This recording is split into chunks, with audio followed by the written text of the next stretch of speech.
नमस्कार दोस्तों, मैं टोडा अपने एसके सक्सेना तक तुसी दे रहे हो अदालत जनता की आमने सामने। दोस्तों, पंजाब का एक और सबसे बड़ा मुकदमा लेकर हम आज हाजिर हुए हैं।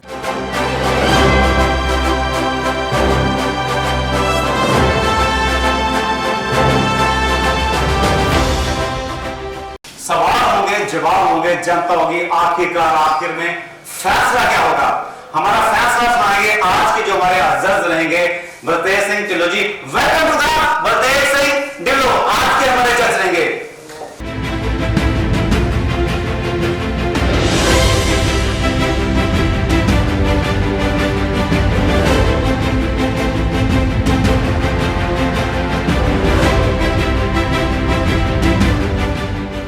आज की अदालत जनता की आमने सामने शो का जवाब, सवालों का जवाब आखिरकार कौन देगा, कैसे देगी।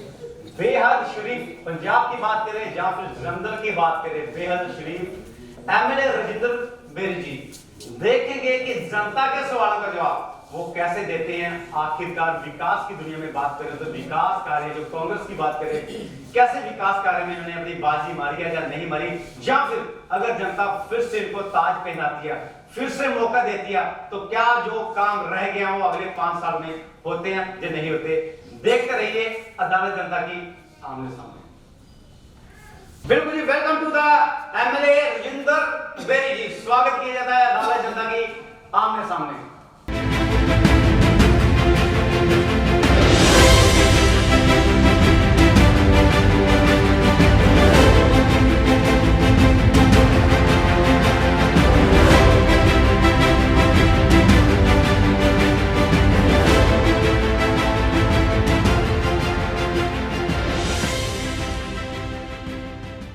बिल्कुल दोस्तों, अदालत जनता की आमने सामने फिर से लेकर हाजिर हैं। आखिरकार सवाल होंगे, जवाब भी होंगे। किस तरीके से चलेगा ये मुकदमा, कैसे चलेगा, या फिर 5 साल के विकास की बात करें, क्या विकास कराया, जनता क्या खुश है, या फिर जनता समय की बात करें, आने वाला समय हालात क्या बताएगा। सबसे शुरू करने से पहले हम आज के हमारे जो जज हैं बलतेज सिंह ढिल्लों जी से इस शो को शुरुआत करने की हम इजाजत चाहते हैं। जज साहब, हमें शो शुरू करने की इजाजत दीजिए।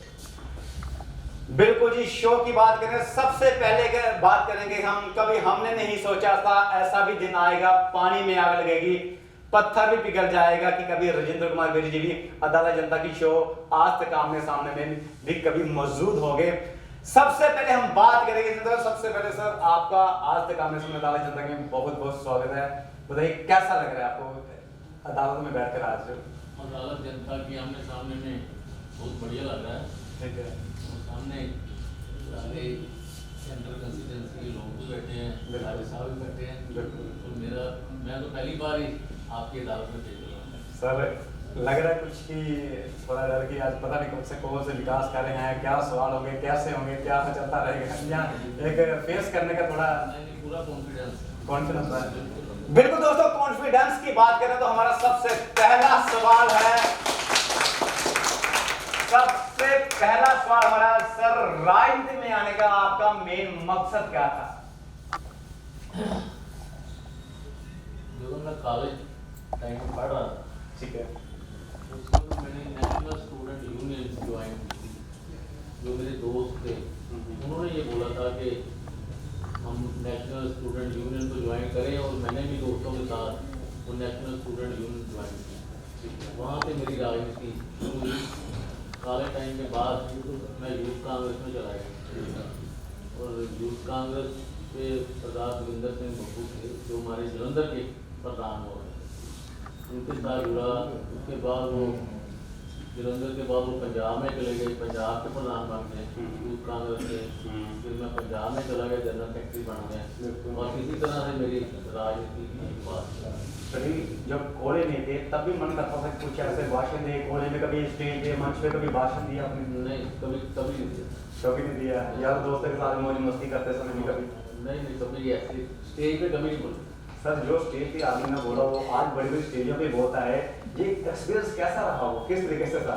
बस टाइम ही ऐसा आ गया कि इस तरफ हम जाते।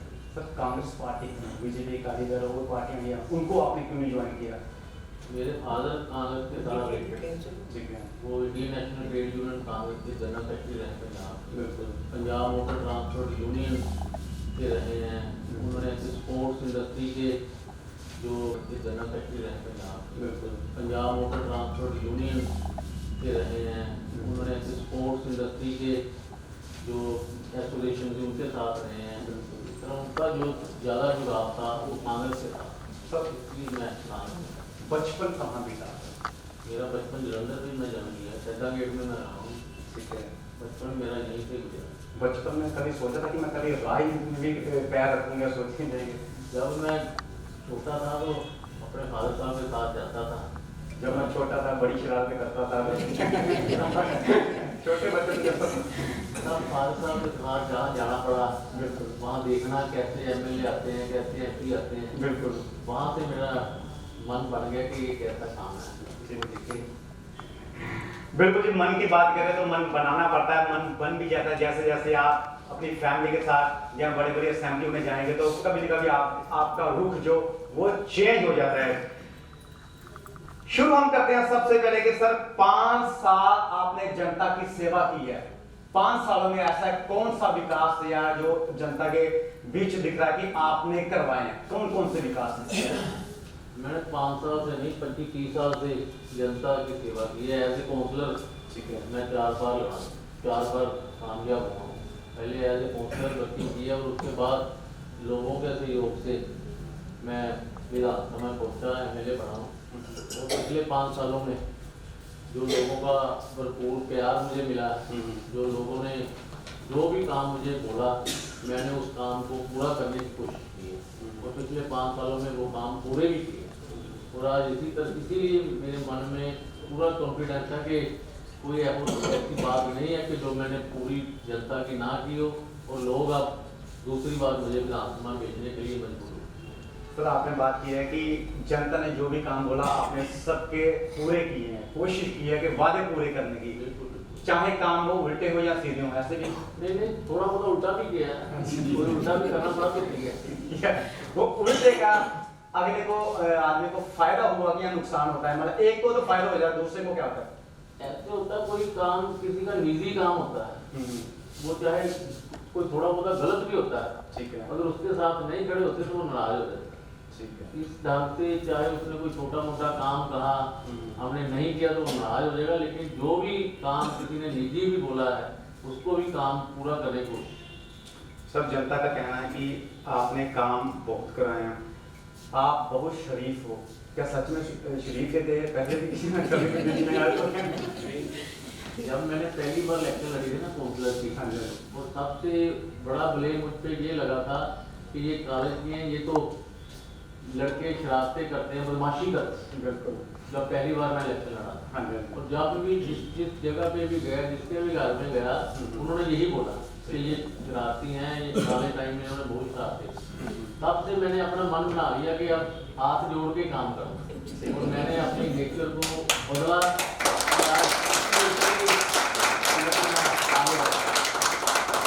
बिल्कुल जी, हाथ जोड़ के काम करना, हाथ जोड़ के काम लेना ये बहुत बड़ी बात होती है दोस्तों। हाथ जोड़कर इंसान हर प्रकार के गवर्नमेंट से कह सके या किसी भी अपने हल्के से किसी भी इंसान से काम ले सकता है, नम्रता से ले सकता है।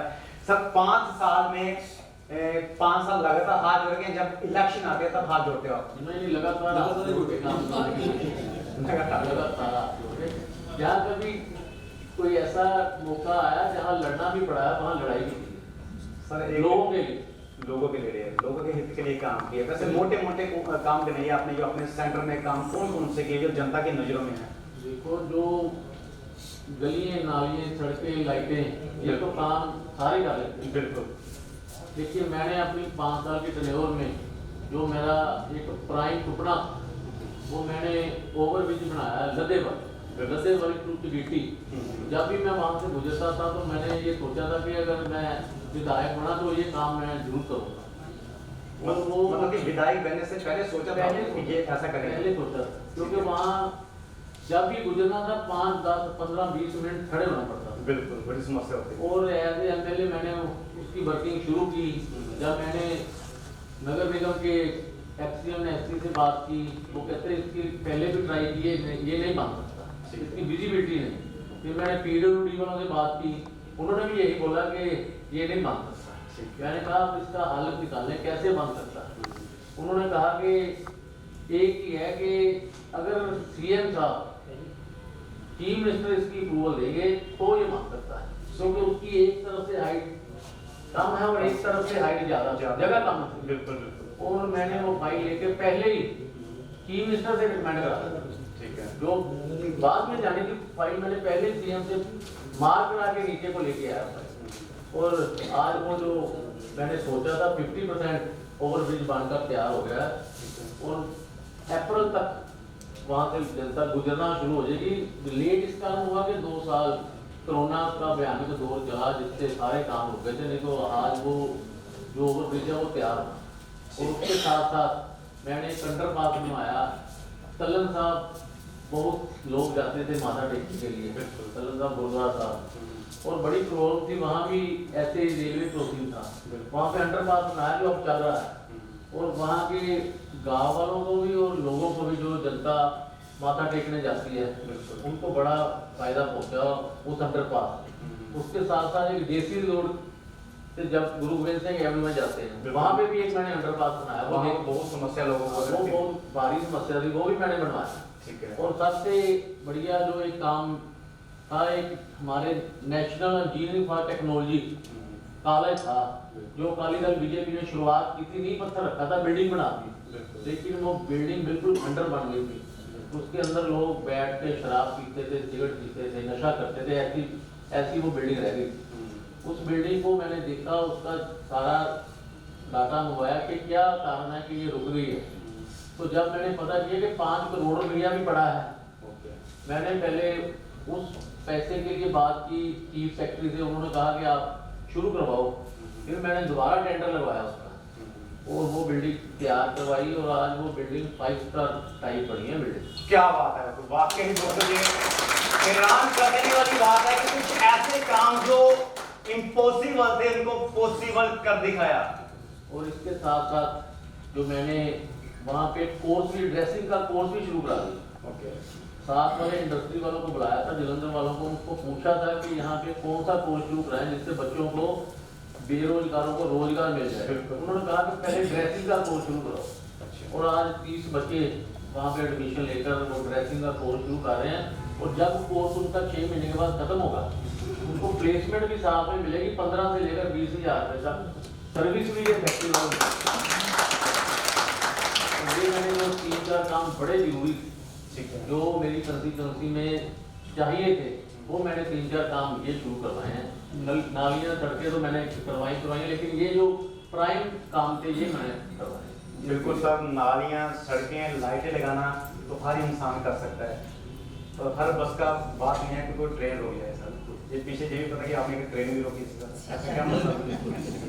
ये बहुत बड़ी बात है। जब मैं डिस्ट्रिक्ट कांग्रेस का प्रेसिडेंट था, बिल्कुल, तो हमें ऊपर से आदेश आया था कि ट्रेन रोकनी है। हमारा आंदोलन था, तब जोश था, जोश था। हाँ, मोदी सरकार के खिलाफ डीजल और पेट्रोल की कीमतें बढ़ रही थी, उसके लिए हमने वहाँ पे धरना लगाया था बेकोहा। ठीक है। और वहाँ पे मेरे पर उन्होंने पर्चा दर्ज किया था, और उसके लिए मुझे 1 साल की सजा भी हुई। लेकिन जनता के लिए अगर 2 साल की भी सजा हो, 10 साल की भी सजा हो अच्छे काम के लिए, तो भी मैं परवाह नहीं करता। आपने बात की है कि ट्रेन रोकनी, ट्रेन रोकने से पहले कोई पिक्चर देखी थी आपने? क्या बात है दोस्तों, ये बहुत बड़ी बात है कि जनता के लिए, जनता के विकास के लिए तन मन से सेवा देनी, अपने आप की जान निछावर करना बहुत बड़ी बात है। सर वो जब ट्रेन रोकी, वो 1 दिन के लिए रोकी थी कि यहाँ कुछ समय के लिए गए? 1 घंटे के लिए। 1 घंटे के लिए। 1 घंटे ने पूरे हिंदुस्तान को हिला के रख दिया। तो आपको तब कैसा महसूस हो रहा है? किसी पिक्चर की हीरो से कम तो दिखने देते आप। ऐसी बात है, जो देश हाईकमान ने दिया था, हाँ, मेरे मन में था कि उसको पूरा करें। ठीक है। और मैंने उस काम को पूरा किया। सर अकेले टाइम, फ्री टाइम क्या करता है? फ्री टाइम मिलता ही नहीं है। अब नहीं मिला, पहले तो मिलता था 5 साल के बाद, 2 साल, 3 साल। मैंने कहा- फ्री टाइम कोरोना में तो फ्री टाइम मिला होगा? बिल्कुल नहीं मिला। मैं कोरोना में 1 मिनट भी अपने घर में नहीं बैठा। मेरी कंस्टिट्यूंसी वाले सारे जानते हैं। और मेरे जो मिनिस्टर इलेक्शन लड़े हैं वो तो घर में बैठ के पिक्चरें देखते रहे हैं। ठीक है। उन्होंने बोला भी अपनी फेसबुक पे डाला कि मैंने आज ये फिल्म देखी, कल मैंने ये देखी। लेकिन मैं कोरोना पीरियड में लोगों के बीच में रहा। इवन कि मेरे दोस्त भी थे जो कोरोना पॉजिटिव हो गए, मुझे भी बोला गया कि आप 14 दिन के लिए क्वारंटाइन हो जाओ, फिर तुम्हारे दोस्त हो। लेकिन मैंने साथ में उसी दिन ही टेस्ट कराया और मेरा कोरोना पॉजिटिव नहीं आया। मैं फिर उसी वक्त ही, अभी मीडिया वालों ने मुझे रोका था, लेकिन मैं लोगों में ही रहा हूँ। किसी को अगर किसी चीज़ की भी जरूरत पड़ी है, सिविल अस्पताल में जाना, किसी ने उसके साथ गया हूँ, किसी ने प्राइवेट हॉस्पिटल में जगह नहीं मिलती थी, वहाँ पे गया, ऑक्सीजन की कमी आई, उसको पूरा करने की कोशिश की। जहाँ ऑक्सीजन पैदा के प्लांट थे वहाँ गए, वहाँ से उनको रिक्वेस्ट की कि इस पेशेंट को बहुत जरूरी चाहिए, इस पेशेंट को बहुत जरूरी चाहिए, वो लेकर दी। जिस जिस चीज़ की भी दवाइयों की जरूरत पड़ी, लोगों को राशन की जरूरत पड़ी, बिल्कुल निडर होकर लोगों के पास पहुँचाने की कोशिश। क्या बात है दोस्तों, ये सच है कि आखिरकार जिंदगी में तो एक बार आना है तो काम हमें करते रहना है, लोगों के हित के लिए, विकास के लिए कुछ नया करना है। जुनून है अंदर। फेस की बात करें या अपने जुनून की बात करें, बिल्कुल बेहद शरीफ इंसान इतने खतरनाक काम कर गया है। जैसे सन्नी देओल को भी पीछे छोड़ दिया हमारे राजेंद्र कुमार एमएल साहब बेरी साहब ने। बेरी साहब, आपने राशन की बात की है, कभी कभी बीच में क्या होता है कि जनता के कुछ सवाल होते हैं, बड़े गलत फहमियां जनता के बीच में जो होती हैं, जो हम आज कोशिश करेंगे निकालेंगे। पिछले लॉकडाउन में एक राशन का बहुत सारा लफड़ा रहा था, बहुत आप बीच में उलझन में रहे। एक्चुअली वो माजरा मसला है क्या था, जनता जानना चाहती है। देखो, पीछे से सरकार से राशन आता था डिस्ट्रीब्यूट करने के लिए, और वो एक ट्रक में राशन लोड होके आता था कि कहाँ कहाँ डिस्ट्रीब्यूट करना है। हमने वो राशन जैसे 500 पैकेट आया, 700 पैकेट आया, कहीं तो उतारेंगे उसको, सीधा डायरेक्ट तो भेजेंगे नहीं कहीं। जहाँ जरूरत थी, कहाँ किसी जगह 50 पैकेट, किसी जगह 100 पैकेट, वो हमने एक जगह जहाँ पे उतारा वो राशन और जहाँ से वो डिस्ट्रीब्यूट किया, वो अपोजिशन वालों ने कह दिया कि इन्होंने यहाँ पे राशन रखा हुआ है, और उसमें वो राशन सरकारी नहीं था। जैसे हमारे कोई एनआरआई दोस्त थे, बिल्कुल सर, उन्होंने हमें पैसे भेजे, वहां से हमने परचेज किया उनके लिए। यहाँ खालसा वाले थे, उन्होंने मुझे कितना राशन भेजा। ऐसे जो मेरे यार दोस्त थे या कोई एनजीओ थे, उन्होंने राशन मुझे जो भेजे, वो मैं जब डिस्ट्रीब्यूट करता था तो तब अपोजिशन वालों ने मुझे ये एलिगेशन लाया, उन्होंने देखो जी राशन इकट्ठा करके रखा। एक जगह से जब राशन आएगा कहीं ना कहीं तो उसको उतारेंगे ना, क्या सबसे डिस्ट्रीब्यूट करेंगे। ये तो है नहीं एक जगह से राशन सीधा ही वहां भेज दिया। जहाँ जहाँ जरूरत थी, जहाँ 10 पैकेट चाहिए थे, जहाँ 50 पैकेट चाहिए थे, ऐसे डिस्ट्रीब्यूट किया। उन्होंने मेरे पर एलिगेशन लगाया और एडमिनिस्ट्रेशन ने और ऑफिसर्स ने जब चेक किया तो उन्होंने मुझे बिल्कुल साफ तरीके से कहा कि इन्होंने कोई गलत काम नहीं। बेहद कि कोरोना के चलते लोगों को साथ देना चाहिए था, ऑपोजिशन वालों को एक अच्छा काम करना चाहिए था, मतलब कि साथ देने की बजाय उल्टे आरोप लगाते।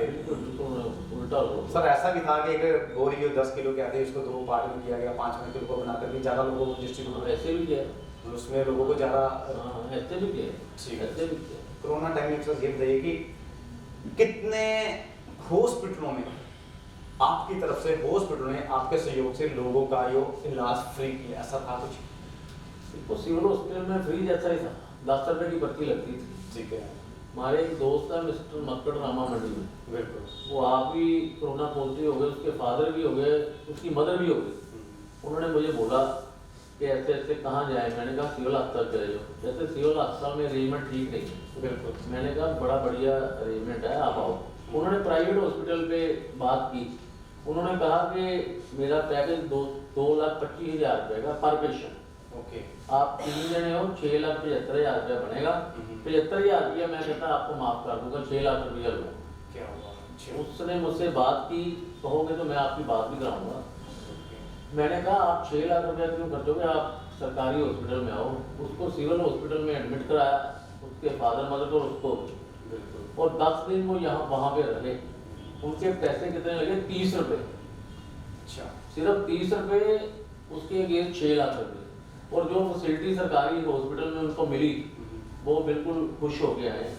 बढ़िया खाना मिला उनको, बिस्लेरी का पानी मिला। लोगों में एक डर था कि जो सिविल हॉस्पिटल में जाता है वो जिंदा कभी वापस नहीं आता, इतना वहम, कुछ ऐसा देखते रहे आप? बस ये डर ही था। लेकिन जिस तरीके से हमारी सरकार ने, पंजाब सरकार ने सिविल हॉस्पिटलों में, सरकारी हॉस्पिटलों में कोरोना की लड़ाई लड़ी है। हमारी 7 वाली स्टेटें हैं जो, बिल्कुल दिल्ली जहाँ कहते थे कि क्लिनिक हर मोहल्ले में खोल दिए गए, हाँ। उन्होंने भी हाथ खड़े कर दिए। वहाँ से भी पेशेंट पंजाब में आए थे, पंजाब के हॉस्पिटलों ने बहुत तरीके से फैसिलिटी दी थी पेशेंट कोरोना की लड़ाई में। और हमारी सरकार ने चाहे ऑक्सीजन की कमी बाकी की स्टेटों में हुई है, लेकिन हमने चाहे सिंगापुर से ली है, चाहे साउथ अफ्रीका से ऑक्सीजन मंगाई है। 2-3 दिन में अगर पंजाब में कमी आने लगी तो पहले सबसे पहले पंजाब में कमी को पूरा किया। सर जैसे आपने बताया कि 1 लाख का काम सिर्फ 30 रुपये में हुआ, फिर जो 6 लाख वाले हैं लोग हैं जो इतना बड़ा बड़ा धंधे बिजनेस, इनकी कोई कार्रवाई नहीं सरकार करती है? ऐसा किनको खुला छोड़ा हुआ है? देखो उस वक्त बात हुई थी, हमारी कैबिनेट की मीटिंग थी, हम भी एमएलए भी वहाँ पे बोले थे कि प्राइवेट हॉस्पिटल थोड़ी पैसे बहुत ज़्यादा ले रहे हैं, बिल्कुल, लेकिन वहाँ पे यही हमारे मंत्री साहब ने बोला था कि अगर हम ऐसा उनको रोकेंगे तो भागदौड़ मच जाएगी। उन्होंने पेशेंट लेने बंद कर दिए कोविड टाइम में, तो जानी नुकसान ज़्यादा होगा और इसलिए हमने ये कदम उठाया नहीं। लेकिन फिर भी जिस प्राइवेट हॉस्पिटल को भी रिक्वेस्ट की है पेशेंट के प्रति कि भाई इसके पास पैसे कम हैं, इसका कोई लिहाज कर दो, हमारे कहने पे प्राइवेट हॉस्पिटलों ने हमारी तरफ से पेशेंट की मदद की। सर बड़ा कारण क्या है कि अभी तक सिविल हॉस्पिटल का आप विजिट करें कभी जाएं तो वो इतना साफ सफाई का दिखता ही नहीं है। आदमी मरीज जो अच्छा होता है वो भी बीमार पड़ जाता है। क्या बड़ा कारण क्या है? या कुछ समय नहीं है या सरकार कुछ चाहती नहीं है? सर देखो इस वक्त तो इंसान को 2 चीज़ें बहुत जरूरी है, बिल्कुल, हेल्थ और एजुकेशन। बिल्कुल, और हेल्थ की तरफ हमें हमारी सरकारों को ध्यान देना बहुत जरूरी है, बिल्कुल सर, क्योंकि अगर कोई एक व्यक्ति बीमार हो जाता है उसका बेचारे का मकान भी सेल हो जाता है हो जाता है, और उनका वो पेशेंट भी चले जाता है। बिल्कुल, और अगर सिस्टम हमारा सिविल हॉस्पिटल वाला थोड़ा और बढ़िया हो जाए, हमारी सरकार ने बढ़िया तो किया, तो इससे उसका मकान भी बच जाएगा और पेशेंट भी बचाने की कोशिश करेंगे। ये हमें सरकारी हॉस्पिटलों में अभी तो फैसिलिटी बहुत दी हैं, लेकिन अभी और ज़्यादा जरूरत है। सिविल अस्पतालों में फैसिलिटियाँ और ज़्यादा देने की हमें जरूरत तो है। एक गरीब आदमी क्या है कि वो प्राइवेट हॉस्पिटल में जाकर अपना ट्रीटमेंट नहीं करवा सका, वो सहारा क्या होता है उनका? सरकारी हॉस्पिटल। सरकारी हॉस्पिटल में भी अगर देखें तो प्रॉपर ढंग से केयर नहीं है और इतना खलारा डाला है कि आप लोग उन पे शिकंजा क्यों नहीं कसते? बड़ा क्या करना है? या आप लोगों के हाथ बांधे हुए हैं या कुछ चाहते नहीं करना? नहीं, ये बात नहीं है। मैंने पहले बोला ना 30 रुपये और उसके लिए 6 लाख रुपये।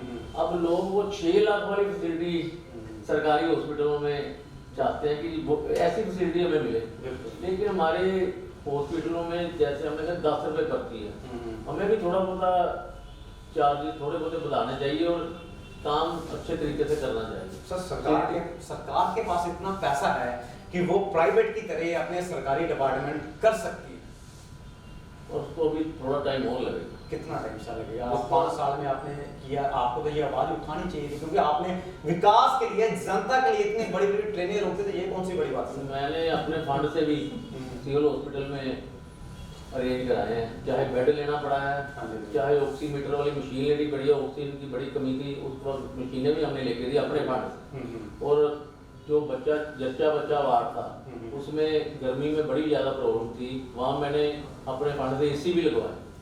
ऐसी फैसिलिटी हमने शुरू करवाई है, लेकिन फिर भी हमें जो हमारे सरकारी हॉस्पिटल में थोड़ी बहुत कमी है, वो आने वाले टाइम में हम उस कमी को जरूर पूरा करें। बिल्कुल दोस्तों, जो सरकार की कमी है, कोशिश यही रहेगी कि सरकार की कमी को पूरा करने की पूरी कोशिश रहेगी। Sir simple living, high thinking, आप सादा रहते हो, बहुत अच्छा सोचते हो, ये गुण कहाँ से लिया आपने? तो ये तो शुरू से अपने फादर मदर से गुण मिलते हैं। क्या बात है, मैं संस्कारों से जो बिल्कुल जैसे उनका सर एक तो वो इंसान बहुत लकी होते हैं जैसे हम हैं, जैसे कहते गाना सी पंजाबी चला सी मैं तो भी चली मिल गई, वही जिदा ने तुसी सी थोड़े वाइफ भी उदा ने बहुत अच्छी नेचर वाले ऐसे विकास काम करके होर भी मजा आता था जनता की सेवा करके। देखो विकास के ਕੰਮਾਂ 'ਚ ਅਸੀਂ ਇਕੱਠੇ हैं, उदा साडी किसी ना किसी ढंग ਦੇ ਵਿੱਚ लड़ाई हो जाती है। बिल्कुल दोस्तों, ये बहुत जरूरी है कि आदमी को घर में थोड़ी बहुत खिंचातूरी होनी चाहिए, उसमें विकास ज्यादा होता है, किसी की नजर नहीं लगती है। दोस्तों अगर आपको इंटरेस्टिंग लग रहा है तो एक बार हमें बताइए अपने हाथों से क्लैपिंग करके कि वाकई इसमें कुछ खास है और आप साथ में कुछ। और बिल्कुल हम बात करेंगे, सबसे पहले एक और बात करते हैं कि इसकी बात करें, आखिरकार विकास की बात करें, विकास करता रहेगा, हमारी एजुकेशन की बात करें, हेल्थ की बात करें। सर हेल्थ का तो आपने दे दी कि सरकारों को जरूरत है इसमें इम्प्रूव करने की। हम एजुकेशन की बात करते हैं, आपने अपने सेंट्रल एरिया में कौन सी एजुकेशन या कौन से सरकारी स्कूल को बहुत अच्छे लेवल पे लेके बढ़ावा दिया है या क्या किया है एजुकेशन के मामले में?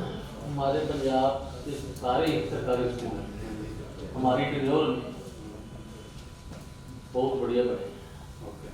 जब से हमारे मुख्यमंत्री पहले कैप्टन अमरिंदर सिंह थे और हमारे एजुकेशन मिनिस्टर मिस्टर सिंगला थे, सोनी साहब थे, और जिस तरीके से हमारे सरकारी स्कूलों ने सिस्टम चेंज किया है वो काबिल तारीफ। और हमारे एजुकेशन सेक्रेटरी किशन कुमार जिस ढंग से उन्होंने स्कूलों की काया बदली है, शायद आपने देखा होगा कि हमारी जो रैंकिंग आई है, जो सेंट्रल सरकार ने सारी रैंकिंग ली थी सारी स्टेटों में, हमारे स्कूल नंबर 1 पे हैं। दिल्ली से भी पहले हमारे स्कूल, मैं बात करूँगा हमारे नेहरू गार्डन स्कूल है, मेरी कंस्टिट्यूंसी लड़कियों का स्कूल है, गवर्नमेंट लड़कियों का स्कूल है, और वहाँ पे 4000 लड़कियों की स्ट्रेंथ है। शायद 4000 की प्राइवेट स्कूल में जलंधर में नहीं होगी जो हमारे सरकारी स्कूल में।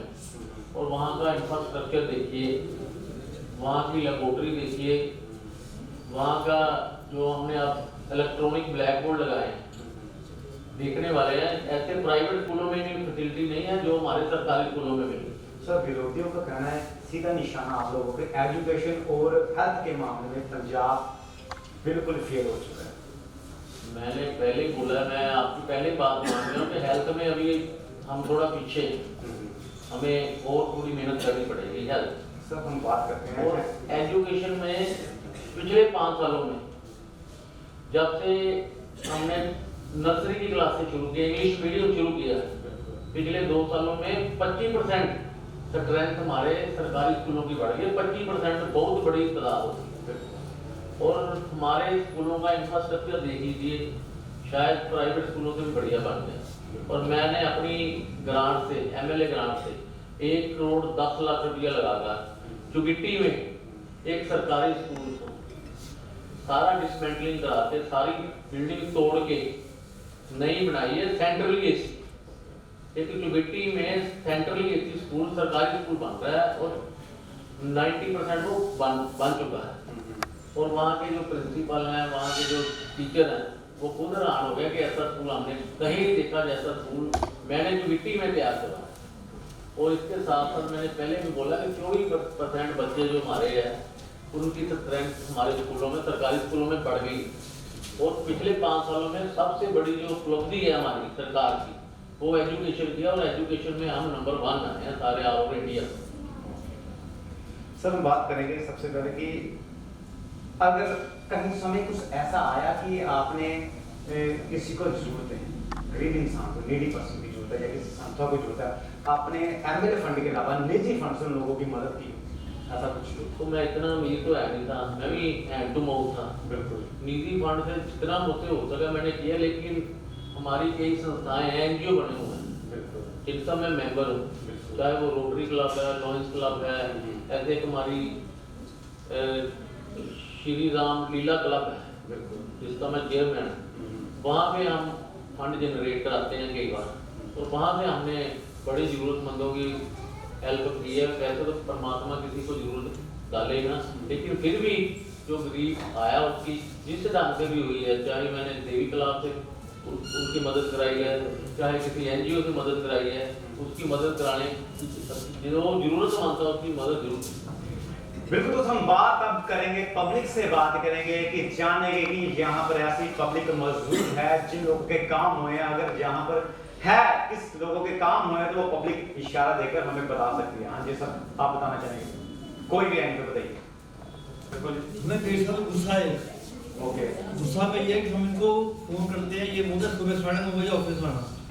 हमें हमारा फोन से पहले ये हमारा पहले काम हुआ था, ये गुस्सा में हमें गुस्सा करने नहीं देते ये गुस्सा वाला। साहब ये सच है कि इनका गुस्सा, ये कहता है हमें गुस्सा है कि ये हमें गुस्सा ही नहीं आने देते क्या बड़ा कारण? देखो किसी का काम ना भी हो उससे प्यार से बोल लो तो 90% काम हो जाता है। क्या भाई साहब क्या कहना चाहेंगे आप? मैं ये कहना चाहता हूँ कि अगर पूरे पंजाब में बेरी साहब जैसे एमएलए हो जाएं तो ये पंजाब नहीं, ये मैं कहूँगा कि जो बच्चे बाहर जा रहे हैं कोई बाहर नहीं जाएगा, ऐसे एमएलए हमें चाहिए। क्या जो एमएलए नहीं एक आम इंसान बन के कभी इंतजार नहीं करते किसी बॉडीगार्ड का, कभी इंतजार नहीं करते अपनी गाड़ी का, स्कूटर पे भी बैठ के लोगों का काम करवाने के लिए जाते हैं। हमें गर्व है कि हमारे एमएलए ऐसे हैं, हमें मान है। हम चाहते हैं कि दूसरे भी एमएलए ऐसे ही इनसे सीख लेके ऐसे काम करें ताकि पंजाब स्वर्ग बन जाए। आपका नाम क्या था? राजेश वर्मा मेरा नाम है। जी हमें ये बताइए कि कभी आपने बेरी साहब को स्कूटर पे देखा काम करते हुए? बिल्कुल देखा। कौन से स्कूटर पे? मैं स्कूटर आपका होगा नहीं, आपने बोला स्कूटर पे। मैंने कहा उन्होंने गाड़ी का इंतजार नहीं करना, अगर मेरे पास स्कूटर मैं कितनी बार तो मैं लेके गया। ओके। मैं किसी की बात नहीं करता, मैं खुद लेके गया। आपने एक और बात कही है कि एमएलए बेरी जैसे हों, है ना, तो हमें बच्चों को बाहर जाने की जरूरत नहीं पड़ेगी। एमएलए बेरी साहब क्या करेंगे बच्चों को? फिर कैसे बाहर क्यों नहीं जाएंगे? काम कैसे देंगे? इनके पास कैसा होगा? क्योंकि ये मेरे ख्याल 24 घंटे में से 18 घंटे तो पब्लिक को देते हैं। अगर काम करने की क्षमता हो, इच्छा हो, तो मेरे ख्याल अगर जलंधर अच्छा बन जाएगा पूरा पंजाब भी अच्छा बन सकता है। सर अच्छे के साथ साथ आपने एक बात की है कि बच्चे बाहर ना जाए। हमारे सवाल का जवाब नहीं। मैं वही बता रहा हूँ, बच्चे बाहर क्या करने जाते हैं? अगर एजुकेशन के बारे में इतनी अच्छी एजुकेशन, मैंने आज तक मेरे ख्याल पंजाब में ये पहला स्कूल मेरे ख्याल मेरे सुनने में, मेरे को नहीं पता किसी ने फिर सुना हो या नहीं सुना हो, कि जलंधर में ऐसा एक स्कूल बन गया या बन रहा है जो टोटली एसी हो गया, वो भी सरकारी। सुनने में थोड़ी सी अजीब सा लगता है, लेकिन ये बिन साहब कह रहे हैं और बना होगा, डेफिनेटली बना होगा। सर क्या नाम बताया आपने? पदम जी, आपने बोला कि बेरी साहब किसी का इंतजार प्रतीक्षा नहीं करते, काम हो तो किसी के पीछे बैठकर काम करने चले जाते हैं। आपने ये भी बोला कि मेरे पीछे 2-4 बार 5-7 बार स्कूटर के बैठ पर चले गए। कभी ऐसा भी हो गया आप स्कूटर के पीछे बैठ के 2-4 पैग लगाने नहीं कर? बेरी साहब एंजॉयमेंट करने को लाइफ के लिए फ्री है। बेरी साहब राधा स्वामी है, पहले तो ये बताऊं। ठीक है। ये इस चीजों का सेवन नहीं करते। ठीक है। और ऐसे शख्सियत दुनिया में बहुत मैं तो कहता हूं बहुत रेयर होते हैं। बिल्कुल। और मैं दुआ करूंगा कि मेरे भाई साहब फिर चुनाव जीत के एमएलए बने, और एमएलए के साथ ही अगर सरकार बने तो ये मंत्री बने। आपके कहने का मतलब ये है कि ऐसे मंत्री, ऐसे एमएलए की हमारे देश को जरूरत है। डेफिनेटली। कोई और क्वेश्चन, कोई और बात करना चाहता हो जनता से? क्या नाम सर आपका? सब तो पहला तो मैं बेरी भाई ਨੂੰ ਮੁਬਾਰਕਬਾਦ ਦਿੰਦਾ ਕਿ ਜਿੰਨੇ ਵੀ ਇੱਥੇ ਬੈਠੇ ਸਾਰਿਆਂ ਨੇ ਬਹੁਤ ਵਧੀਆ ਉਹਨਾਂ ਵਾਸਤੇ ਹੈ, ਔਰ ਮੈਂ ਵੀ ਇਹਨਾਂ ਨੂੰ ਕਾਫੀ ਦੇਰ ਤੋਂ ਜਾਣਦਾ ਹਾਂ। ਇਹ ਪਬਲਿਕ ਦੇ ਆਪਣੇ ਹਲਕੇ ਦੇ ਜੋ ਨੁਮਾਇੰਦੇ ਆ, ਇਹਨਾਂ ਵਰਗੇ ਹੀ ਚਾਹੀਦੇ ਨੇ। ਆਪਾਂ ਜਾਣਦੇ ਆ ਸਾਰੇ ਕਰੋਨਾ ਕਾਲ ਦੇ ਵਿੱਚ ਇੱਕ ਭੈਣ ਭਰਾਵਾਂ ਨੇ ਸਾਥ ਛੱਡ ਦਿੱਤਾ ਸੀ। ਉਸ ਕਰੋਨਾ ਕਾਲ ਦੇ ਵਿੱਚ ਸਾਰੇ ਲੀਡਰਾਂ ਨੇ ਜੋ ਅੱਜ ਆਪਣੇ ਆਪ ਨੂੰ ਕਹਿ ਰਹੇ ਅਸੀਂ ਇਸ ਪਾਰਟੀ ਦੇ ਨੁਮਾਇੰਦੇ ਆ, ਇਸ ਪਾਰਟੀ ਦੇ ਨੁਮਾਇੰਦੇ ਆ, ਕਿਸੇ ਨੇ ਵੀ ਸਾਰੇ ਘਰਾਂ ਦੇ ਵਿੱਚ ਬੜੇ ਹੋਏ ਸੀਗੇ। ਉਸ ਟਾਈਮ ਉੱਤੇ ਭਾਜੀ 24 ਘੰਟੇ ਇਹਨਾਂ ਦਾ ਫੋਨ ਆਨ ਹੁੰਦਾ ਸੀਗਾ, ਔਰ ਇਹਨਾਂ ਨੇ ਹਰ ਵੇਲੇ ਦੱਸਣਾ ਵੀ ਅਸੀਂ ਇੱਥੇ ਆ, ਇਸ ਟਾਈਮ ਇੱਥੇ ਆ। ਔਰ ਇਹਨਾਂ ਨੇ ਸਾਡੇ ਰਾਹੀਂ ਅਸੀਂ ਕਹਿਣਾ ਵੀ ਇੰਨੇ ਬੰਦੇ ਭੁੱਖੇ ਆ, ਸਾਨੂੰ ਵੀ 500 ਬੰਦੇ ਦਾ ਜਿਹੜਾ ਖਾਣਾ ਸੀਗਾ ਉਹ ਕਿੱਥੋਂ ਪ੍ਰੋਵਾਈਡ ਕਰਕੇ ਦਿੰਦੇ ਸੀਗੇ ਸਾਨੂੰ ਨਹੀਂ ਪਤਾ। ਅਸੀਂ ਕਈ ਵਾਰੀ ਹੱਸਦਿਆਂ ਨੇ ਪੁੱਛਣਾ ਵੀ ਭਾਜੀ ਤੁਹਾਨੂੰ ਕਰੋਨਾ ਤੋਂ ਨਹੀਂ ਡਰ ਲੱਗਦਾ? ਉਹ ਕਹਿੰਦੇ ਭਾਜੀ ਸਾਨੂੰ ਕਰੋਨਾ ਤੋਂ ਨਹੀਂ ਡਰ ਲੱਗਦਾ, ਸਾਨੂੰ ਉਹ ਧੁੱਪ ਚੀਜ਼ ਤੋਂ ਭੁੱਖੇ ਲੱਗਦਾ ਵੀ ਸਾਡੇ ਹਲਕੇ ਦੇ ਵਿੱਚ ਕੋਈ ਬੰਦਾ ਭੁੱਖਾ ਨਾ ਰਹਿ ਜਾਵੇ। क्या बात है, बिल्कुल वेलकम टू द और ਸਾਨੂੰ ਨੁਮਾਇੰਦਾ ਜਿਹੜਾ ਚਾਹੀਦਾ ਹੈ ਇਸੇ ਤਰ੍ਹਾਂ ਦਾ ਹੋਣਾ ਚਾਹੀਦਾ। ਔਰ ਮੈਂ ਆਪਣੀ ਲਾਈਫ ਦੇ ਵਿੱਚ ਆਪਣੇ ਏਰੀਆ ਦੇ ਵਿੱਚ 8 ਐਮਐਲਏ ਦੇਖ ਚੁੱਕਾ ਹਾਂ ਔਰ ਮੈਨੂੰ ਨਹੀਂ ਲੱਗਦਾ ਵੀ ਇਹਨਾਂ ਵਰਗਾ ਕੋਈ ਐਮਐਲਏ ਹੋਵੇਗਾ। Thank you so much sir. ਔਰ ਸਭ ਤੋਂ ਵੱਡੀ ਇਹਨਾਂ ਦੀ ਖਾਸੀਅਤ ਇਹ ਆ ਵੀ ਇਹਨਾਂ ਦੇ ਕੋਈ ਵੀ ਦਰਬਾਰ ਚਲੇ ਜਾਵੇ, ਕੋਈ ਵੀ ਦਫ਼ਤਰ ਵਿੱਚ ਚਲੇ ਜਾਵੇ, ਅੱਜ ਤੱਕ ਇਹਨਾਂ ਨੇ ਇਹ ਨਹੀਂ ਪੁੱਛਿਆ ਵੀ ਤੁਸੀਂ ਕਿਹੜੇ ਹਲਕੇ ਵਿੱਚੋਂ ਆਏ ਆ। ਔਰ ਉਹਨਾਂ ਦਾ ਕੰਮ ਜਿਹੜਾ 101% ਹੁੰਦਾ। ਔਰ ਇਸੇ ਤਰ੍ਹਾਂ ਇਹੀ ਨੁਮਾਇੰਦੇ ਦੀ ਜਿਹੜੀ ਖਾਸੀਅਤ ਹੁੰਦੀ ਆ। ਔਰ ਭਾਜੀ ਨੂੰ ਮੈਂ ਆਪਣੇ ਦਾਵਾ ਕਰਕੇ ਕਹਿੰਦਾ ਵੀ 101% ਵੋਟ 100% ਦਾ ਪੈਂਦੀ ਹੁੰਦੀ ਆ, 101% ਵੋਟ ਇਹਨਾਂ ਦੀ ਆ। कहने का मतलब ये है कि आपने आज दिल की बात खुल के कह डाली है। हाँ जी, वो कभी मौका नहीं मिला। Thank you so much sir. आप कुछ कहना चाहेंगे? आपके कुछ कहना चाहते हैं आप? हाँ, फीमेल से हम बात करेंगे आखिरकार कि हम लेडीज की बात करेंगे कि यहाँ पर पहुँचने का मकसद है। मैडम क्या कहना कह चाहते हैं आप? कोई शिकवा, कोई शिकायत है तो वो बताइए हमें मेरे हिसाब से। नहीं जी, मेरा नाम संगीता तलवार है। मैं लद्देवाली में रहती हूँ। हमें कोई बच्चे पेपर देने जाते थे किसी काम पे, फाटक पे इतनी देर खड़े होना पड़ता था, पर इन्होंने हमारा ओवरब्रिज बनाया है। हम सब बड़े एरिया वाले लद्देवाली वाले बड़े खुश हैं। हम सारे इनको ही सपोर्ट करेंगे। बहुत बड़ी समस्या है, बड़ी समस्या का हल किया आपके एरिया में। साथ में मैडम आप साथ में कुछ कहना चाहते हैं? नमस्कार जी, Yes. मेरा नाम ममता सानी है। मैं टीटीटी बाईपास रहती हूँ। बिल्कुल। बेरी साहब ने वहाँ पे बहुत सारे विकास किए, जैसे कि बेरी साहब ने पहले बताया कि मैंने टीटीटी में फ्लाईओवर बना रहे हैं, ठीक है। उससे वहाँ की जनता बहुत खुश है। आप एक दफा वहाँ पे आके देखिए, आपको खुद पता चल जाएगा कि वहाँ की जनता के 15-20 मिनट आधा घंटा वहाँ पे फाटक के पास खड़ा रहना मैं भी पड़ता है। कभी गया 2-2 हाँ जी। घंटे। और गुरु नानकपुरे भी साथ वहाँ पे भी खड़ा रहना पड़ता है। और ये दोनों विकास बेरी साहब ने वहाँ के किए और वहाँ की सारी जनता इनसे बहुत खुश है। और उसका बेरी साहब ने बताया कि लद्देवाली का सरकारी स्कूल, आप बाहर से गेट से ही देख लोगे ना, आपको पता लगेगा कि हमें वहाँ पे बेरी साहब ने कितना विकास किया है। लद्देवाली में तो बहुत किया है और पूरे सेंट्रल हल्के में बेरी साहब ने बहुत विकास किया है। क्या बात है, हमें दूसरा एमएलए बेरी साहब ही चाहिए, हमें कोई और नहीं चाहिए सर। मेरे साथ चाहिए। हाँ जी, बेरी साहब ही चाहिए। क्या बात है, ये आपकी दुआ भगवान से कीजिए, जरूर कबूल होगी। भगवान ने चाहा तो दोबारा बेरी साहब ही आएंगे, मगर आप लोगों का साथ चाहिए। कि आगे कुछ बोलना चाहते हैं वो साथ में?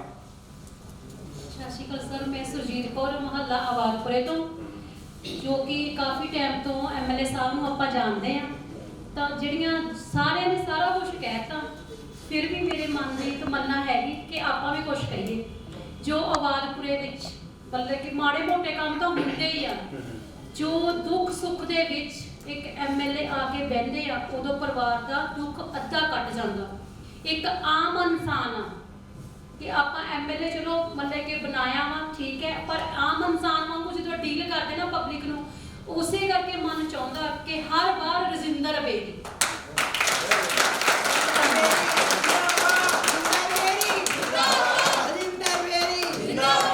आपके मतलब कहने का ये ना तेरी ना मेरी, सिर्फ रजिंदर जी। कदे इस तरीके नाल भी होया कि तुसी यार दोस्त मित्र इकट्ठे हो, आज तो 5 साल पहला कोई प्रोजेक्ट लॉन्च किया होवे, प्रोजेक्ट पूरा हो गया, मगर वो मित्र यार दोस्त वो प्रोजेक्ट दे विच थोड़ा साथ छड्ड गए होण जां थोड़ा ना मिले ना होण, पर प्रोजेक्ट पूरा हो गया या शुरू तो बंदे साथ होण, अजे तक तुहानूं लगदा कि वो बंदे दा साथ नहीं है इस टाइम, या कुछ नाराज हो गए या कुछ फिर किसी तरीके नाल ਕਈ ਵਾਰੀ ਕਈ ਬੰਦੇ ਨਾਰਾਜ਼ ਹੋ ਵੀ ਜਾਂਦੇ ਕਿਸੇ ਨਾ ਕਿਸੇ ਕੰਮ ਦੇ ਵਿੱਚ, ਕਿਉਂਕਿ ਕਿਸੇ ਦਾ ਨਿੱਜੀ ਕੰਮ ਰੁਕ ਜਾਂਦਾ ਜਾਂ ਕਿਸੇ ਦਾ ਨਿੱਜੀ ਨੁਕਸਾਨ ਹੋ ਜਾਂਦਾ ਉਸ ਪ੍ਰੋਜੈਕਟ ਦੇ ਨਾਲ, ਪਰ ਲੋਕਾਂ ਆਮ ਪਬਲਿਕ ਨੂੰ ਪੈਦਾ ਹੋ ਜਾਂਦਾ। ਉਹਦੇ ਵਿੱਚ ਕਈਆਂ ਨੂੰ ਨਾਰਾਜ਼ਗੀ ਸਾਨੂੰ ਕਹਿਣੀ ਵੀ ਪੈਂਦੀ, ਪਰ ਅਸੀਂ ਇਹ ਦੇਖਦੇ ਹਾਂ ਜੇ ਇੱਕ ਇਨਸਾਨ ਨਾਰਾਜ਼ ਹੋਇਆ ਤੇ ਜੇ 500-700 ਬੰਦੇ ਨੂੰ ਫਾਇਦਾ ਹੋਇਆ ਤੇ ਕੋਈ ਗੱਲ ਨਹੀਂ, 500-700 ਬੰਦੇ ਨੂੰ ਆਪਾਂ ਪਹਿਲਾਂ ਦੇ मेरे साथ मेरे इस तरह भी होया कि गड्डी च यार दोस्त मित्र यार है, कोई छोटी मोटी नाराजगी हो जाती है, कभी इतना भी यार तो ये चलो गड्डी तो ला बचपन में कितना चलो सबसे बड़ी बात करते हैं हम, एक और बड़ा मुद्दे की बात करें, जलंधर की बात करें। फिर साहब सबसे बड़ी बात यह है कि हम बात करेंगे ज्योति चौक टिक्के वाले चौक की बात करेंगे। हाई कोर्ट से आर्डर थे कि ये टिक्के वाला चौक एक बार जो निजायज करने हैं बिल को हटाए जाने चाहिए, और आप लोगों ने बड़ी मेहनत का टीम के साथ यहाँ सरकार ने एक बार उसको सफाया कर दिया था।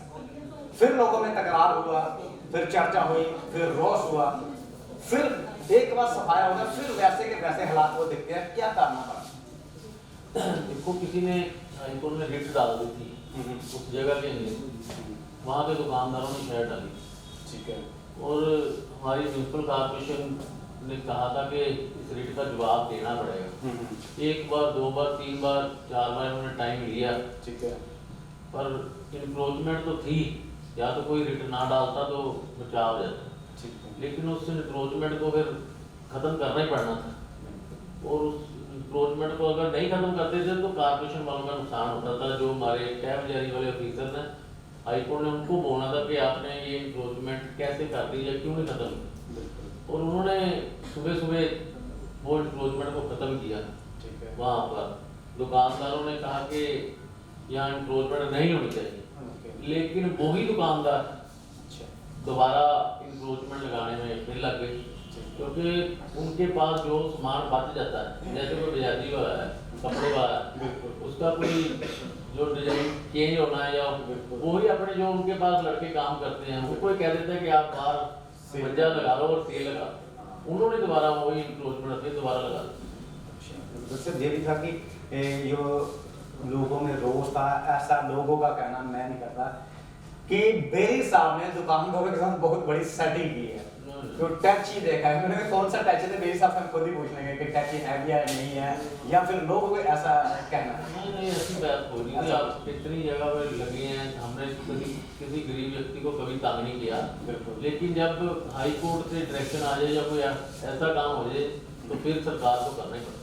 मेरे साहब हमारे बीच में यहाँ पर शख्सियत मौजूद है, मिस्टर बोबी जी मौजूद है, वो आपसे कुछ सवाल करना चाहते हैं। आपने उनकी कुछ डिमांड्स है, क्या वो पूरी हो सकती हैं? मिस्टर बोबी जी आपसे कुछ बात करना चाहते, कुछ कहना चाहते हैं? एक बार जो मन की बात आज कह डालिए, समय ना मिलेगा दोबारा, ना तेरी ना मेरी, सिर्फ प्रजिंदर बेदी। आदरणीय रजिंदर बेदी जी, एक लोकतंत्र का अधिकार है वोट का, और सारे बंदे गल पाते हैं भी रोटी कपड़ा मकान सेहत सिक्ख्या, आप यही देखना आए थे भी की हो रहा है, उसलिए ये शिक्षा के मामले भी पूरे उतरे हैं और हैल्थ के मसले भी पूरे उतरे, और कोरोना काल की जो रोटी का इन्होंने प्रबंध किया भ्रष्टाचार सीगा, और इसके नाल जो घर देना होंदा वो काजी मंडी के इन्होंने घर प्रोवाइड किए। ਅਸੀਂ ਸਾਰੇ ਆਭਾਰੀ ਹਾਂ ਵੀ ਇਹ ਉਸ ਮਸਲੇ ਤੇ ਪੂਰਾ ਉਤਰੇ। ਇਹਨਾਂ ਸ਼ਬਦਾਂ ਦੇ ਨਾਲ ਧੰਨਵਾਦ। बिल्कुल जी, बिल्कुल कि हम बात करें सीवरेज लाइन की बात करें या फिर सफाई कर्मचारियों की बात करें, पक्के की बात अभी तक नहीं उनकी हो रही, उनका काफी झगड़ा भी चल रहा है। क्या बड़ा क्या कारण है कि उनकी तरफ ध्यान नहीं दिया जाता? देखो ओके सर, शहर की दो समस्यावां तो बहुत बड़ियां, सीवरेज और सफाई वाली, जब ਸਾਨੂੰ ਧਿਆਨ ਦੇਣ ਦੀ ਜ਼ਰੂਰਤ ਹੀ ਅਸੀਂ ਦਿੱਤਾ ਵੀ।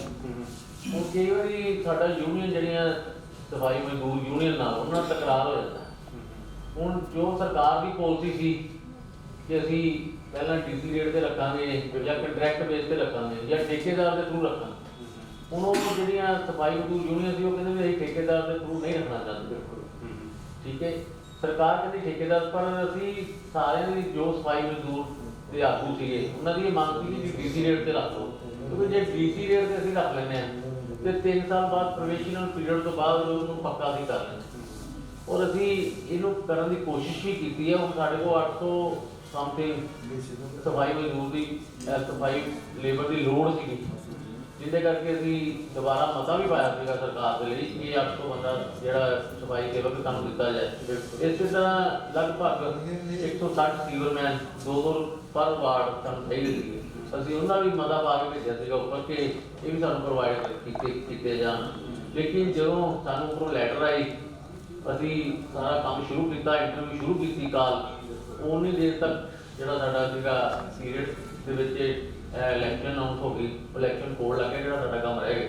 ਲੇਕਿਨ ਜੇ ਅਸੀਂ ਸਫਾਈ ਵਿਵਸਥਾ ਨੂੰ ਠੀਕ ਢੰਗ ਦੇ ਨਾਲ ਚਲਾਉਣਾ ਚਾਹੁੰਦੇ ਹਾਂ ਤੇ ਸੀਵਰ ਦੀ ਵਿਵਸਥਾ ਨੂੰ ਠੀਕ ਢੰਗ ਦੇ ਨਾਲ ਚਲਾਉਣਾ ਚਾਹੁੰਦੇ ਹਾਂ ਤੇ ਸਾਨੂੰ ਸਫਾਈ ਲੇਬਰ ਦੀ ਵੀ ਲੋੜ ਪੈਂਦੀ ਹੈ, ਮਜ਼ਦੂਰ ਦੀ ਵੀ ਲੋੜ ਪੈਂਦੀ ਹੈ, ਸੀਵਰਮੈਨਾਂ ਦੀ ਵੀ ਲੋੜ ਪੈਂਦੀ ਹੈ। ਪਰ ਉਹਦੇ ਵੱਲ ਸਾਨੂੰ ਸਾਰਿਆਂ ਨੂੰ ਧਿਆਨ ਦੇਣਾ ਪਊ। ਉਹਨਾਂ ਦਾ ਹੱਲ ਕਿੱਦਾਂ ਮਸਲਾ ਕਿੱਦਾਂ ਸਰਕਾਰ ਹੱਲ ਕਰੇਗੀ?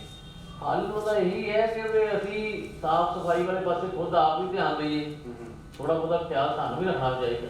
ਹੁਣ ਇੱਕ ਕਈ ਵਾਰੀ ਅਸੀਂ ਜਾਂਦੇ ਜਿੱਦਾਂ ਘਰੋਂ ਸਕੂਟਰ ਤੇ ਜਿਹੜਾ ਚੱਕਦੇ ਆ ਕੂੜਾ ਕਰਕਟ ਉਹ ਬਾਹਰ ਜਾ ਕੇ ਸੁੱਟ ਦਿੰਦੇ ਆ, ਉਹਦੇ ਬਾਰੇ ਅਸੀਂ ਇਹ ਸੋਚੀਏ ਵੀ ਜਿੱਥੇ ਡੰਪ ਅਸੀਂ ਉੱਥੇ ਸੁੱਟੀਏ, ਜਾਂ ਜਿਹੜੇ ਘਰੋਂ ਡੋਰ ਟੂ ਡੋਰ ਕਲੈਕਟ ਕਰਦੇ ਆ ਉਹਨਾਂ ਨੂੰ ਕੂੜਾ ਦੇਈਏ, ਤਾਂ ਹੀ ਜਿਹੜਾ ਸਾਡਾ ਸਾਫ਼ ਸੁਥਰਾ ਜਿਹੜਾ ਸ਼ਹਿਰ ਹੈ ਉਹ ਦਿਖੇਗਾ। ਇੱਥੇ ਜਿਹੜੀ ਅਨਪਲਾਇਮੈਂਟ ਹੈ ਉਹਦੇ ਬਾਰੇ ਵੀ ਸਾਨੂੰ ਸੋਚਣਾ ਪਊਗਾ ਵੀ ਜਿੱਥੇ ਜਿੱਦਾਂ ਨਵੀਆਂ ਕਲੋਨੀਆਂ ਬਣੀ ਜਾਂਦੀਆਂ ਲੇਕਿਨ ਸਾਡੇ ਸਫਾਈ ਮਜ਼ਦੂਰ ਪੁਰਾਣੇ ਨੇ। ਬਿਲਕੁਲ। ਤੇ ਜੇ ਇਸੇ ਤਰ੍ਹਾਂ ਡਿਵੈਲਪ ਲੋਕ ਕਰਦੇ ਆ ਕਲੋਨੀਆਂ 'ਚ, ਉੱਥੇ ਵੀ ਤਾਂ ਸਾਨੂੰ ਚਾਹੀਦੇ ਆ ਨਾ। ਉਹ ਫਿਰ ਜਦੋਂ ਅਸੀਂ ਸਰਕਾਰ ਤੋਂ ਪਰਮਿਸ਼ਨ ਲੈਂਦੇ ਉਹਦੇ ਟਾਈਮ ਬੜਾ ਲੱਗ ਜਾਂਦਾ। ਠੀਕ ਹੈ। ਉਹ ਸਾਨੂੰ ਚਾਹੀਦਾ ਵੀ ਜਦੋਂ ਨਵੀਂ ਕੋਈ ਕਲੋਨੀ ਬਣਦੀ ਹੈ ਤੇ ਨਾਲ ਹੀ ਸਾਨੂੰ ਸਫਾਈ ਲੇਬਰ ਵਾਲੇ ਵੀ ਬੰਦੇ ਮਿਲ ਜਾਣ ਤਾਂ ਕਿ ਸਾਡਾ ਜਿਹੜਾ ਕੰਮ ਸਮੂਥਲੀ ਚੱਲੇ। ਸਰ ਕਿੰਨੇ ਸਫਾਈ ਦੇ ਤੁਹਾਡੇ ਮੁਤਾਬਿਕ ਜੇ ਨੌਲੇਜ ਕਿੰਨੇ ਕ ਸਫਾਈ ਕਰਮਚਾਰੀ ਸਾਨੂੰ ਜਲੰਧਰ ਵਿੱਚ ਚਾਹੀਦੇ? ਇੱਕ ਹਲਕੇ ਦੀ ਗੱਲ ਕਰੀਏ। ਇੱਕ ਹਲਕੇ ਦੇ ਵਿੱਚ ਕਈ ਹਲਕਿਆਂ ਦੇ ਵਿੱਚ ਜ਼ਿਆਦਾ ਨੇ, ਕਈ ਹਲਕਿਆਂ ਦੇ ਵਿੱਚ ਘੱਟ ਨੇ। ਜਿਨ੍ਹਾਂ 'ਚ ਘੱਟ ਨੇ ਉਹ ਜਿਹੜੀਆਂ ਨਵੀਆਂ ਕਲੋਨੀਆਂ ਡਿਵੈਲਪ ਹੋਈਆਂ ਉਸ ਜਗ੍ਹਾ ਦੇ ਜਿਹੜੇ ਸਫਾਈ ਵਾਲੇ ਲੇਬਰ ਵਾਲੇ ਆ ਉਹ ਘੱਟ ਹੈਗੇ। ਤੇ ਹੁਣ ਸਾਨੂੰ ਇਸ ਵੇਲੇ ਵੀ ਘੱਟੋ ਘੱਟ 15 ਤੋਂ ਸਫਾਈ ਲੇਬਰ ਵਾਲੇ ਸਾਨੂੰ ਬਹੁਤ ਜ਼ਰੂਰਤ ਹੈ ਸ਼ਹਿਰ ਜਲੰਧਰ ਸ਼ਹਿਰ ਦੇ। ਸਰ ਵੱਡਾ ਕਾਰਨ ਕੀ ਹੈ ਕਿ ਜਲੰਧਰ ਸ਼ਹਿਰ ਨੂੰ ਸਮਾਰਟ ਸਿਟੀ ਦਾ ਇੱਕ ਨਾਮ ਦਿੱਤਾ ਗਿਆ, ਮਗਰ ਅਜੇ ਤੱਕ ਸਮਾਰਟ ਸਿਟੀ ਬਣਨ ਦੀ ਕੋਸ਼ਿਸ਼ ਕਰਦੇ, ਮਗਰ ਕਿਤੇ ਨਾ ਕਿਤੇ ਕੰਮ ਰੋਕੀ ਜਾਂਦਾ ਜਾਂ ਨਹੀਂ ਹੋ ਰਿਹਾ। ਹਾਲਾਤ ਦੇਖੀਏ, ਹਾਲਾਤ ਪੂਰੇ ਜਲੰਧਰ ਦੇ ਕਿਤੇ ਨਾ ਕਿਤੇ ਖਰਾਬ ਆ, ਪਾਣੀ ਜ਼ਿਆਦਾ ਸੀਵਰ ਨਹੀਂ ਆ, ਟੋਏ ਟੁੱਟੇ ਨੇ, ਜੇ ਕੰਮ ਚੱਲ ਰਿਹਾ। ਇਹ ਕਦੋਂ ਤੱਕ ਸਮਾਰਟ ਸਿਟੀ ਦਾ ਪ੍ਰੋਜੈਕਟ ਪੂਰਾ ਹੋ ਸਕਦਾ? ਉਹ ਸਮਾਰਟ ਸਿਟੀ ਦੇ ਕੰਮ ਅਸੀਂ ਇਸ ਪੀਰੀਅਡ ਦੇ ਵਿੱਚ ਬਹੁਤ ਜ਼ਿਆਦਾ ਕੀਤੇ। ਅੱਜ ਆਪਾਂ ਗੱਲ ਕਰੀਏ ਸਰਫਸ ਵਾਟਰ ਦੀ, ਜਿਹੜਾ 24/7 ਅਸੀਂ 7 ਦਿਨ 24 ਘੰਟੇ ਪਾਣੀ ਉਪਲਬਧ ਕਰਾਉਣਾ ਲੋਕਾਂ, ਜਿਹੜਾ ਇਸ ਸ਼ੁਰੂਆਤ ਤੋਂ ਆਉਣ ਲੱਗਾ ਉਹ ਅਸੀਂ 50% ਕੰਮ ਪੂਰਾ ਕਰ ਲਿਆ। ਉਹ 2023 ਦੇ ਵਿੱਚ ਉਹ ਪ੍ਰੋਜੈਕਟ ਪੂਰਾ ਹੋ ਜਾਣਾ, ਜਿਹਦਾ ਸਾਨੂੰ ਬਹੁਤ ਜ਼ਿਆਦਾ ਫਾਇਦਾ ਹੋ ਜਾਣਾ ਹੈ। ਉਹਦੇ ਨਾਲ ਸਮਾਰਟ ਸਿਟੀ ਦਾ ਜਿਹੜੀਆਂ ਅਸੀਂ ਬਲਟਨ ਪਾਰਕ ਨੂੰ ਡਿਵੈਲਪ ਕਰ ਰਹੇ 200 ਕਰੋੜ ਰੁਪਏ ਲਾ ਰਹੇ, ਉਹਦਾ ਵੀ ਟੈਂਡਰ ਲੱਗ ਗਿਆ, ਲਗਾਤਾਰ 7 ਵਾਰੀ ਟੈਂਡਰ ਲਗਾਇਆ ਸੀ, ਕਿਸੇ ਕੰਪਨੀ ਨੇ ਨਹੀਂ ਲਿਆ। ਹੁਣ ਨਗਰ ਨਿਗਮ ਨੇ ਉਹਨੂੰ ਪਾਰਟ ਵਾਈਜ਼ ਕਰਤਾ, 200 ਕਰੋੜ ਦੇ 40-50 ਕਰੋੜ ਰੁਪਏ ਦੇ ਅਸੀਂ ਟੈਂਡਰ ਲਗਾ ਰਹੇ। ਔਰ ਜਦੋਂ ਇਹ ਪ੍ਰੋਜੈਕਟ ਸਾਡਾ ਸਾਹਮਣੇ ਆਉਣਾ, ਲੋਕਾਂ ਨੇ ਦੇਖਣਾ। ਮੈਂ ਇੱਕ ਸਮਾਰਟ ਸਿਟੀ ਦੇ ਵਿੱਚ ਪਾਰਕ ਬਣਾਇਆ, ਦੇਖਣ ਵਾਲਾ 1 ਕਰੋੜ 10 ਲੱਖ ਰੁਪਏ ਲੱਗਾ ਉਹਦੇ ਤੇ, ਔਰ ਚੁਗਿੱਟੀ ਦੇ ਬਾਹਰ ਹੀ ਉਹ ਜਗ੍ਹਾ ਤੇ ਕਦੇ 40-50 ਸਾਲ ਤੋਂ ਹਮੇਸ਼ਾ ਕੂੜਾ ਕਰਕਟ ਹੁੰਦਾ ਸੀਗਾ। ਔਰ ਅੱਜ ਜਿਹੜਾ ਸਮਾਰਟ ਸਿਟੀ ਦੇ ਵਿੱਚੋਂ ਡਿਵੈਲਪ ਕੀਤਾ ਬਹੁਤ ਵਧੀਆ ਪਾਰਕ ਉਹ ਜਿਹੜਾ ਡਿਵੈਲਪ ਹੋਇਆ। ਹੁਣ ਜਿੱਦਾਂ ਸਾਡੇ ਸੜਕ ਬਣਦੇ ਹੈ DAV ਕਾਲਜ ਤੋਂ ਲੈ ਕੇ ਸਬਜ਼ੀ ਮੰਡੀ ਤੱਕ, ਉਹ ਸੜਕ ਦੇਖਣ ਵਾਲੀ ਬਣੇਗੀ ਸਮਾਰਟ ਸਿਟੀ। ਲੋਕ ਯਾਦ ਕਰਨਗੇ ਕਿ ਵਾਕਈ ਇਹ ਕੋਈ ਸੜਕ ਬਣ ਗਈ। ਮੈਡਮ ਅਦਾਲਤ ਲੱਗੀ ਹੈ, ਜੱਜ ਸਾਹਿਬ ਬੈਠੇ ਨੇ, ਕਟਹਿਰੇ ਵਿੱਚ MLA ਰਜਿੰਦਰ ਬੇਰੀ ਜੀ ਬੈਠੇ ਨੇ, ਅਸੀਂ ਉਮਾ ਬੇਰੀ ਜੀ ਨਾਲ ਗੱਲਬਾਤ ਕਰ ਰਹੇ। ਕੋਈ ਕੁਐਸਚਨ ਪੁੱਛਣਾ ਚਾਹੁੰਦੇ ਹੋ ਜਿਹੜਾ ਤੁਸੀਂ ਘਰ ਨਹੀਂ ਪੁੱਛ ਸਕਦੇ, ਅਸੀਂ ਗੱਲਬਾਤ ਤੁਹਾਨੂੰ ਖੁੱਲਾ ਮੌਕਾ ਦਿੱਤਾ ਹੈ ਕਿਉਂਕਿ ਇਹ ਅਦਾਲਤ ਜਨਤਾ ਦੀ ਹੈ। ਸ਼ੁਰੂ ਵਿੱਚ ਮੈਨੂੰ ਲੱਗਦਾ ਸੀ ਕਿ ਟਾਈਮ ਨਹੀਂ ਦਿੰਦੇ ਘਰ ਜਾਂ ਬੱਚਿਆਂ ਨੂੰ ਟਾਈਮ ਨਹੀਂ ਦਿੰਦੇ, ਪਰ ਹੌਲੀ ਹੌਲੀ ਜਿੱਦਾਂ ਮੈਂ ਵੀ ਹੁਣ ਹੈਕਚੁਅਲ ਹੋ ਗਈ ਹਾਂ ਤੇ ਮੈਨੂੰ ਲੱਗਦਾ ਜਦੋਂ ਬਾਕੀ ਇਹਨਾਂ ਦਾ ਫਰੈਂਡ ਸਰਕਲ ਹੈ ਜਾਂ ਪਬਲਿਕ ਹੈ ਉਹ ਖੁਸ਼ ਹੁੰਦੀ ਹੈ ਤਾਂ ਮੈਨੂੰ ਲੱਗਦਾ ਹੈ ਕਿ ਜੇ ਸਾਡੇ ਅਸੀਂ 2-3 ਜਣੇ ਕਦੀ ਨਾਰਾਜ਼ ਹੁੰਦੇ ਵੀ ਹਾਂ ਤੇ ਜੇ ਸਾਡੀ ਵਜ੍ਹਾ ਕਰਕੇ ਬਾਕੀ ਸਾਰੇ ਖੁਸ਼ ਹੁੰਦੇ ਤਾਂ ਮੈਨੂੰ ਬਹੁਤ ਖੁਸ਼ੀ ਹੁੰਦੀ ਹੈ। ਉਹਨਾਂ ਦੀਆਂ ਵਾਈਫਸ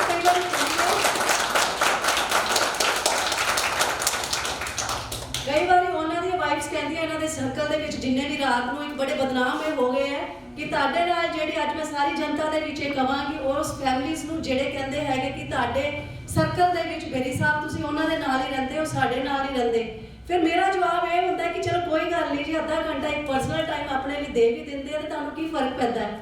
ਅੱਛੀ ਦੋਸਤੀ ਹੈ, ਕੋਈ ਗਲਤ ਰਸਤੇ ਨਹੀਂ ਜਾਂਦੇ, ਸਿੱਧਾ ਗੁਰਦੁਆਰੇ ਜਾਂਦੇ, ਗੁਰਦੁਆਰੇ ਤੋਂ ਘਰ ਆਉਂਦੇ, ਜੇ ਥੋੜਾ ਜਿਹਾ 10-15 ਮਿੰਟ ਕਿਤੇ ਬੈਠ ਕੇ ਚਾਹ ਪੀ ਵੀ ਲਈ ਤੇ ਕੋਈ ਫਰਕ ਨਹੀਂ ਪੈਂਦਾ।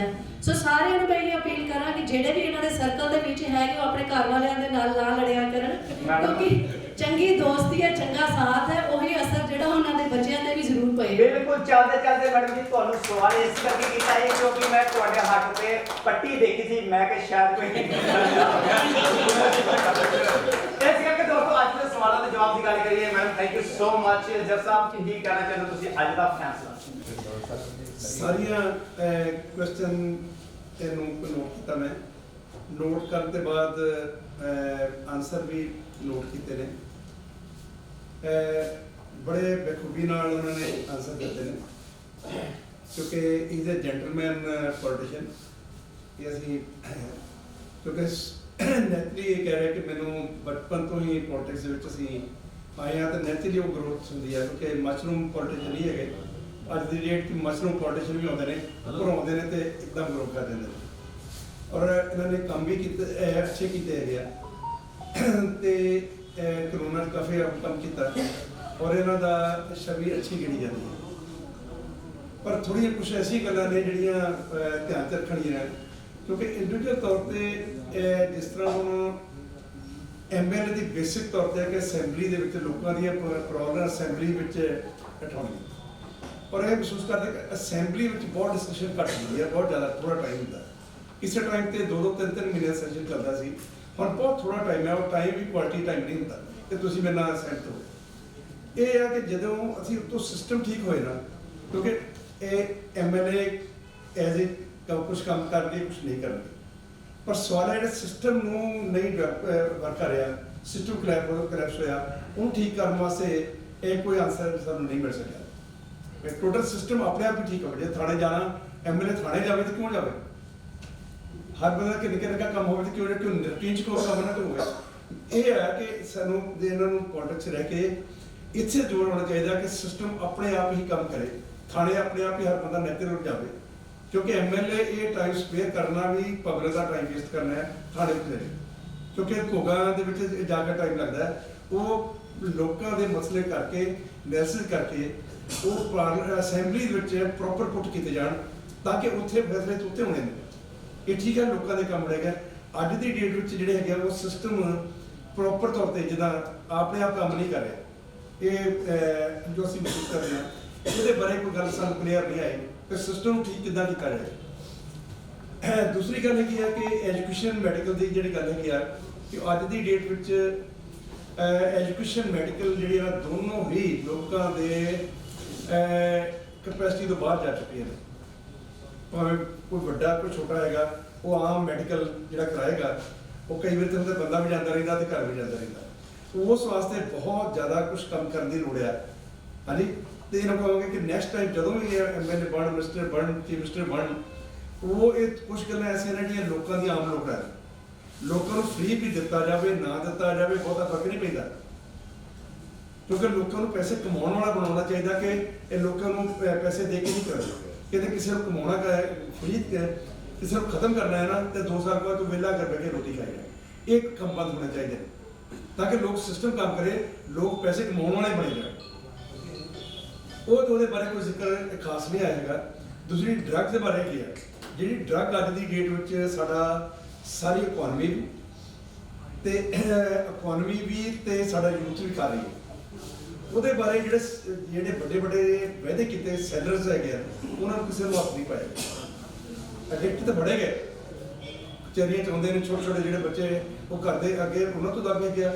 ਜਿਹੜੇ ਵੱਡੇ ਬਿਗ ਫਿਸ਼ਿਸ ਹੈ ਨਾ, ਉਹਨਾਂ ਨੂੰ ਪ੍ਰੋਪਰ ਤੌਰ ਤੇ ਕਿਸੇ ਨੇ ਉਸ ਲੈਵਲ ਤੇ ਹੱਥ ਨਹੀਂ ਪਿਆ ਕਿ ਇਹ ਜਿਹੜੀ ਚੀਜ਼ ਬੰਦ ਹੋਵੇ ਜਿਸ ਤਰ੍ਹਾਂ ਕਿ ਪ੍ਰੋਮਿਸ ਕੀਤੀ ਸੀ।